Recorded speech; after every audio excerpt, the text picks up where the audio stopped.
जो भूमि अधिग्रहण आंदोलन हुआ, आप उसमें साथ रहे, तो उसका जो उस समय का जो तत्कालीन परिस्थितियां थी और आज के संदर्भ में उसे आप कैसे देखते हैं? देखिए, जैसे मैंने कहा, सबसे बड़े संसाधन प्राकृतिक संसाधन है। अब ये किसान बिल आए थे तो ये भी 32 लाख करोड़ की एग्रो इकोनॉमी है, जी। उसकी लूट थी। तो किसान आ गए, ये अच्छी बात है, हमें सरदारों का शुक्रगुजार होना चाहिए कि कम से कम हिम्मत जुटाई।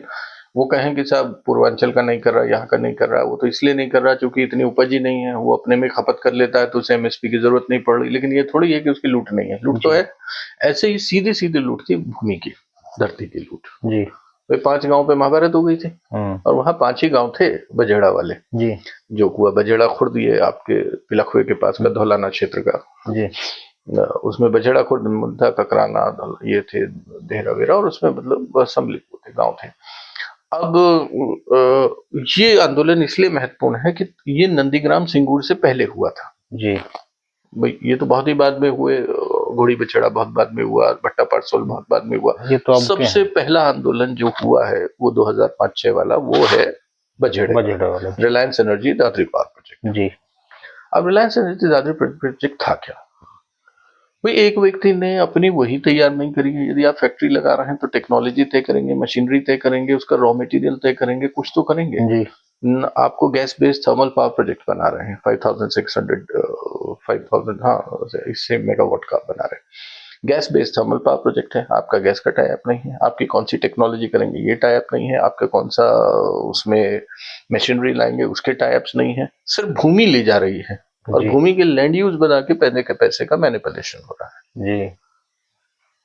आज तक नहीं हो पाया और उसकी वो भी पूरी नहीं हुई, इसलिए उच्चतम न्यायालय से वो भी खारिज भी हो गया, वो जी। जी। अधिग्रहण जो था। सो सवाल ये था कि उससे बहुत कम जमीन में,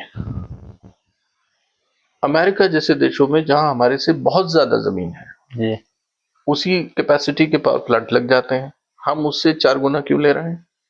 सवाल ये भी है कि हम सदुपयोग की बात है कि हम बिल्कुल नोएडा से सटी हुई जमीन क्यों ले रहे हैं, हम कहीं यही कृपा जाके वहां क्यों नहीं करते बुंदेलखंड में? आज से लगभग 20 साल पुरानी बात है ये। जी। क्यों नहीं कर रहे वहां? तो एक संतुलित विकास की बात है।